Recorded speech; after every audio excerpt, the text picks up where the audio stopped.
मेरठ के एक घर में रखे एक ड्रम से एक ऐसी कहानी दरअसल बाहर आई जिसे सुनकर आपका दिमाग चकरा जाएगा। ये कहानी आपने सुनी होगी, लेकिन शम्स उसके जो पहलू लेकर आज आए हैं आपके सामने, वाकई आपने सुना नहीं होगा। पर शम्स, आपने इससे पहले ऐसी कोई घटना, ऐसी कोई वारदात सुनी थी?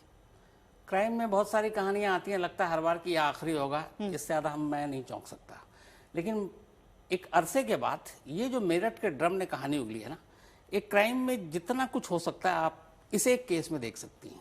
इसमें ट्रायंगल लव है, इसमें एक लड़का है जो लंदन से आता है बीवी और बेटी का बर्थडे मनाने के लिए, इसमें अंधविश्वास है। अच्छा, वो बीवी बेटी का बर्थडे मनाने के लिए? हाँ, इसमें अंधविश्वास है। इसमें जो प्रेमी है उसकी माँ मर चुकी है, लेकिन वो अपनी माँ से बात करता है, मतलब मुर्दा माँ से बात कर रहा है। इसमें जो मेन कैरेक्टर है पत्नी है, फिर जो प्रेमी है वो पहली शादी लव मैरिज करती है। जिस पति का कत्ल करती है उसके साथ वो लव मैरिज, वो भी लड़का अपने घर वालों की मर्जी के खिलाफ करता है, लड़के के घर वाले उसे बेदखल कर देते हैं। फिर उसको दोबारा प्यार होता है, क्योंकि वो 8वीं क्लास में जब पढ़ रही थी तब उसके साथ वो क्लासमेट था। मतलब वो पुराना परिचित था। फिर पुराना प्यार शादी के बाद सामने आता है। सब कुछ होने के बाद फिर जो होता है उसमें लव ट्रायंगल भी है, उसमें कत्ल भी है। लेकिन ये अजीब कत्ल इसलिए है कि कत्ल करता है, लेकिन कत्ल नहीं कहता, कहता वध करना है। कहता पहला खंजर तुम उतारोगी अपने पति के सीने में। अच्छा। उसकी दोनों हथेलियां काटता है, जिसका कोई मतलब नहीं है, क्योंकि ड्रम में पूरी लाश आ सकती है। गर्दन काटता है और रात को हथेली और सर लेकर अपने घर चला जाता है, उस कमरे में, जो कमरा ही पूरा रहस्यमयी है। तो ये सारी कहानी इसमें मैं पहले एक इससे बताऊं, ये पूरी आप रिपोर्ट देख लीजिएगा तो तस्वीर साफ हो जाएगी।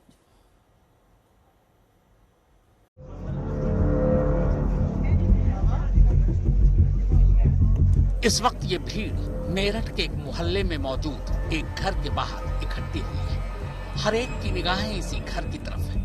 थोड़ी देर बाद यहाँ पुलिस पहुंचती है। पुलिस के बाद फॉरेंसिक टीम घर में दाखिल होती है।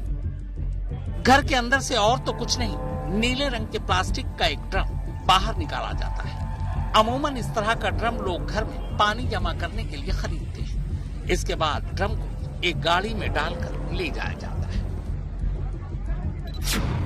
अब ड्रम मेरठ के एक सरकारी अस्पताल के मुर्दा घर पहुंच चुका है। ड्रम जरूरत से ज्यादा भारी है।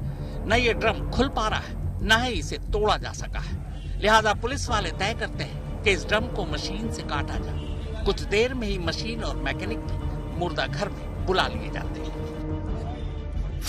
अब बारी ड्रम को काटने की थी। बड़ी मशक्कत के बाद आखिरकार ड्रम को काटने में कामयाबी मिली।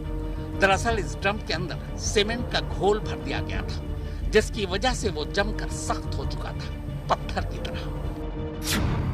अब ड्रम काटने के बाद उसके अंदर जमे हुए सीमेंट के टुकड़ों को भी मशीन से काटने का काम शुरू हो जाता है। थोड़ी देर बाद सारे टुकड़े अलग हो जाते हैं और फिर उन्हीं टुकड़ों में से 3 टुकड़ों में बिखरा सौरभ कुमार बाहर निकलता है।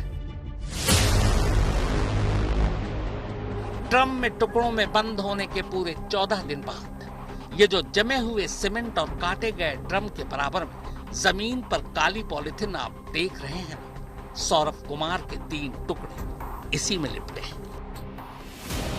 फ्रिज, कुकर, बैग के बाद ये सबसे ताजी लाश है जो एक ड्रम ने उगली है। लेकिन कहानी ऐसी कि आपका दिमाग घूम जाए। ये कहानी एक ऐसी पत्नी की है जिसने घर वालों की मर्जी के खिलाफ लव मैरिज की, लेकिन लव मैरिज के 3 साल बाद उसे फिर से लव हुआ और उसने अपने पहले प्यार और पति के सीने में अपने हाथों से पहला खंजर उतारा। फिर दूसरे प्यार यानी दूसरे प्रेमी के साथ मिलकर लाश के 3 टुकड़े किए, सर धड़ से अलग किया, दोनों हाथों की हथेलियां काटी, फिर आधी लाश बैग में डालकर बेड के नीचे रख दी। प्रेमी अब अपने घर चला गया था, लेकिन जाते जाते वो सर और दोनों हथेलियां एक दूसरे बैग में रखकर अपने साथ अपने घर ले गया था। प्रेमी के जाने के बाद इधर प्रेमिका को अब बैग में रखी लाश से डर लगने लगा। नींद नहीं आ रही थी, इसीलिए तड़के 3 बजे वो भी आधी लाश घर में छोड़कर अपने प्रेमी के घर पहुंच गई। यह कहानी है 3 लोगों की। 29 साल के सौरभ कुमार, 26 साल की मुस्कान और 28 साल के साहिल की। 2016 में सौरभ की मुलाकात मेरठ में मुस्कान से होती है। मुलाकात दोस्ती में बदलती है और फिर दोस्ती प्यार में। सौरभ ने मुस्कान को बताया था कि वो नेवी मर्चेंट है और लंदन में पोस्टेड है, मगर इसके बावजूद सौरभ के घर वाले मुस्कान से उसकी शादी के लिए तैयार नहीं होते। सौरभ घर वालों की मर्जी के खिलाफ जाकर मुस्कान से शादी कर लेता है। शादी के बाद वो 6 महीने के लिए लंदन चला जाता है, मगर बाद में पता चलता है कि सौरभ नेवी मर्चेंट नहीं बल्कि लंदन में शायद वो किसी बेकरी में काम करता है। उसकी माली हालत भी उतनी अच्छी नहीं थी। इधर सौरभ और मुस्कान को तब तक एक बेटी हो चुकी थी। बेटी होने के बाद अब सौरभ के घर वाले भी उसके करीब आने लगे थे। सौरभ के घर वाले थे, वो फाइनेंशियली एक तो दिक्कत थी, इसको शादी कर ली थी, इसको बहुत ज़्यादा इनको दिक्कत थी और इसी वजह से सौरभ के घर वालों ने इसे घर से निकाल दिया था। ये किराए पे रह रहा था, तो सौरभ के घर वालों ने इसे एक तरह से बेदखल कर दिया था। ज़्यादा रिलेशन इसका टच में नहीं रहते। दोनों चीज़ थी, शादी तो थी लेकिन उस समय तो शादी में साथ रहते थे, लेकिन क्योंकि फाइनेंशियली ब्रोक था, फाइनेंशियली अच्छा नहीं था, शराब पीता था, तो परेशान घर वाले ज़्यादा होते थे। तो केवल घर में खाने आते थे, बाकी इससे कोई रिलेशन घर वालों का नहीं था। ये बीच में भी कई बार कई दिन तक गायब रहता था, घर वाले इसको पूछते भी नहीं थे। 2 साल ये बाहर रहा, किसी घर वालों ने इसको पूछा भी नहीं। अभी भी 10 दिन से गायब था, किसी घर वालों ने इसको किसी ने कुछ नहीं पूछा। मगर इधर कहानी में एक नया ट्विस्ट आ जाता है। सौरभ ज्यादातर लंदन में रहता था और मुस्कान अकेली अपनी बेटी के साथ किराए के इस घर में। इसी दौरान मुस्कान की मुलाकात इसी मोहल्ले में रहने वाले साहिल से होती है। देखते ही देखते दोनों बेहद करीब आ जाते हैं। अब साहिल अक्सर मुस्कान के घर आने जाने लगता है, यहाँ तक कि दोनों घर में शराब भी पीते हैं। इत्तेफाक से मकान मालिक इन दोनों के रिश्तों को भांप जाता है। 2021 में जब सौरभ लंदन से मेरठ आता है, तब मकान मालिक उसे मुस्कान और साहिल की सच्चाई बता देता है। इस बीच दोनों के कुछ चैट पर भी सौरभ की नजर पड़ जाती है। दोनों में झगड़ा होता है और फिर बात तलाक तक पहुंच जाती है। सौरभ मुस्कान को अब तलाक देना चाहता था। उसके बाद इसने इसको इनवाइट किया घर पे अपने, क्या पाओ इसमें घर पे उनकी। उसके बाद इसकी नज़दीकियाँ बढ़ी इनके, उसके बाद फिजिकल रिलेशनशिप हुए, क्योंकि ये लगातार बीच बीच में आता रहता था, आता है इसमें। ये चीज़ सौरभ को पता चल गई थी। 2021 में सौरभ ने डाइवोर्स भी फाइल किया था कि इस चीज़ को लेके इसको आपत्ति थी कि ये इससे क्यों मिलती है। और ये जो महिला थी, जो मुस्कान है, ये जो साहिल है, इसके साथ शराब वगैरह भी पीती थी।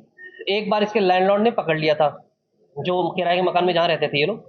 ये बात इसने सौरभ को बता दी थी। सौरभ को ये बात काफ़ी नागवार गुजरी थी कि भाई ये तुम कैसे क्यों होते हैं। उसने आके इसको कन्फ्रंट भी किया था कि तुम क्यों मेरे घर में आते हो। तो उसकी वजह से काफ़ी टेंशन थी इनके बीच में। इन्हीं झगड़ों के बीच 2023 में सौरभ फिर से लंदन चला जाता है। अब मुस्कान और साहिल आजाद थे। फिर पूरे 2 साल बाद फरवरी 2025 में यह आज़ादी खत्म होने वाली थी, क्योंकि सौरभ 24 फरवरी को लंदन से 2 साल बाद मेरठ अपने घर लौट रहा था। 25 फरवरी को मुस्कान का बर्थडे था और सौरभ खास तौर पर मुस्कान का बर्थडे मनाने के लिए मेरठ लौटा था।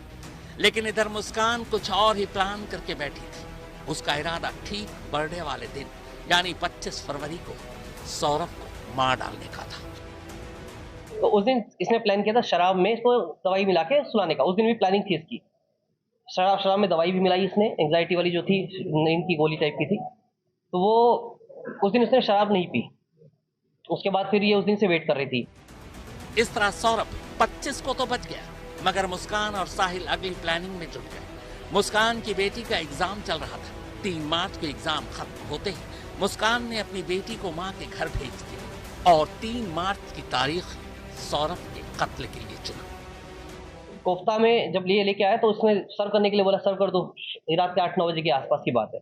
इसने उसमें ये एंग्जाइटी जो दवाई थी इसने मिक्स कर दी। मिक्स करने के बाद इसको खाना परोस दिया।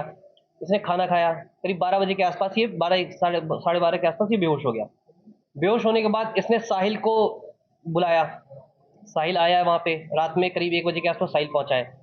साहिल, अब इसका कहना है साहिल ने ही इसको बोला कि चक्कू करो। तो इन्होंने जो चक्कू वो लेके आई थी, ये चिकन वाला, वो चक्कू लिया। इसका कहना है साहिल ने बताया कैसे पकड़ना है। इसने पकड़ा है और साहिल को इसने पहले बोला था वध करने के लिए। तो साहिल उस मोड में था कि उसका वध करना है। उसने कहा वध तभी होगा, तेरे हाथों से होगा वध। साहिल, इसने हाथ पकड़ा, इसने चाकू पकड़ा, साहिल ने इसका हाथ पकड़ा, सीने पर रख के इसने पुश कर दिया चाकू। फिर उसके बाद इसने दोबारा बोला कि दोबारा इसको मारो। फिर दोनों ने हाथ पकड़े, फिर से 3 बार इसको वार किया। उस समय इसका हो गया। आवाज बाहर ना जाए, इनको डर था कहीं आवाज आ जाए, कोई चिल्ला ना दे, इसलिए इन्होंने वहां पे कूलर ऑन कर दिया था। कत्ल के बाद अब लाश ठिकाने लगाने की बारी थी। तो उसकी प्लानिंग पहले से हो चुकी थी। बाथरूम में ले जाने के बाद साहिल ने उसके गले पे उस तरह से वार करने का ट्राई किया पहले। उसके बाद जो चाकू था उससे इसने इसका गला काटा है। हाथ की जो दो हथेलियाँ हैं, दोनों हथेलियाँ इसने काटी हैं। इन्होंने फिर मुस्कान एक कुछ दिन पहले एक बैग भी लेके आई थी। उस बैग में इन्होंने जो शव था, बॉडी जो थी, वो बॉडी बैग में रख के उन्होंने बेड में अंदर छुपा दी। उसके बाद ब्लीच इन्होंने ब्लिंकेट से ऑर्डर किया था। ब्लीच से पूरे घर 10 किलो के आसपास ब्लीच मंगवाया था। पूरे घर की सफाई की इन्होंने रात में ही। शव के 3 थे, एक तरफ से ये गर्दन थी, 2 हाथ थे, बस ये 3 थे, बस 3 या मतलब 2 ही एक तरफ मानोगे इसमें। साहिल के घर जाकर दोनों आराम से सो गए। फिर 4 मार्च की सुबह अब लाश को छुपाने की बारी थी। इसके लिए कुछ सामान खरीदना था। साहिल ने इसको बताया कि सजेस्ट किया कि तुम एक काम करो, सीमेंट, ड्रम और कुछ रेत खरीद लो। ये उस बात को लेके 9 बजे निकली है घर से। शाहजहां रोड पे इसने फिर कुछ सीमेंट की बोरियां खरीदी हैं। घंटा घर पे गई है, इसने परचेजिंग की है अपना इसकी ड्रम लेके नेक्स्ट डे रात 3 तारीख की रात की घटना हो गई। ये लोग गए 3 बजे रात में जाके सो गए। फिर 4 तारीख की सुबह को 9 बजे फिर से जाती है शारदा रोड पे। इसने शॉपिंग की, घंटा घर पे शॉपिंग की। शॉपिंग करके वापस आते हैं ये लोग।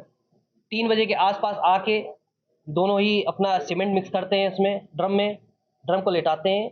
उसके बाद जो धड़ मतलब ये सिर और ये हाथ था, ये वापस लेके आते हैं ये लोग। बॉडी को सरका के बेड से निकाल के उसको सरका के उसमें सरकाते हैं ड्रम के अंदर। ड्रम को खड़ा करते हैं, उसमें हाथ डालते हैं। उसके बाद उसको पैक कर देते हैं, सील पैक कर। अब ड्रम पैक हो चुका था। इसके आगे की प्लानिंग भी पहले से ही तय थी। लाश वाली ड्रम को कमरे में रखकर अब मुस्कान साहिल के साथ वादियों में घूमने जा रही थी। 4 मार्च की शाम को ही दोनों एक कैब बुक करते हैं और शिमला, मनाली और कसौल घूमने निकल जाते हैं। इन्होंने प्लानिंग कर रखी थी यहाँ से जाने की शिमला। तो शिमला, मनाली और ये कसौल का प्लानिंग की थी इन लोगों ने 10-12 दिन, ताकि लोग कहीं पता ना चले किसी को। कमरे में ये लोग ड्रम रख देते हैं, सीमेंट से पैक कर देते हैं, ताला मारते हैं। ये घर पे कॉल करते हैं, अपना बताते हैं कि मैं जा रही हूँ सौरभ के साथ। ये बताती है सौरभ के साथ मैं जा रही हूँ ये शिमला।